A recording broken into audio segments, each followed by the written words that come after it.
pinanguna ni Marikina City Mayor Maan Teodoro ang pagbubukas ng dalawang modernong POV stop para sa kaligtasan ng mga mananakay sa lungsod. May high-tech na kagamitan tulad ng CCTV camera, solar panels, charging station, bicycle repair tools, at PWD friendly ramps, at may mga upuan para naman umano sa senior citizen at buntis. Ay sa katuparan ng proyekto sa pamagitan ng Department of Transportation Philippines DOTR sa pangunguna ni Secretary Giovanni Lopez at ng lokal na pamahalaan ng Marikina.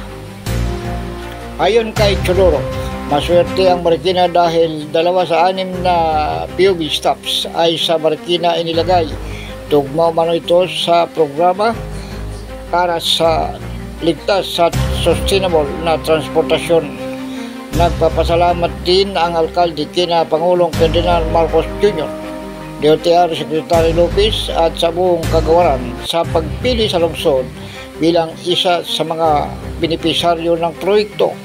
Sa pahayag ni Lopez, natupad ang proyekto dahil umano sa aktibong pakikipag-ugnayan ng lokal na pamahalaan ng Marikina. Nabatid pa sa ulat na mismong si Mayor Teodoro ang nag-request sa naturang proyekto para sa kanyang mga kababayan. Dagdag ni Mayor Teodoro, ang 2 POV stops ay hindi lang hintuan ng sasakyan, kundi simbolo ng maayos, ligtas at makabagong transportasyon para sa bawat Marikinyo. Ako si Edwin Moreno sa Kalawit News, una ka sa balita.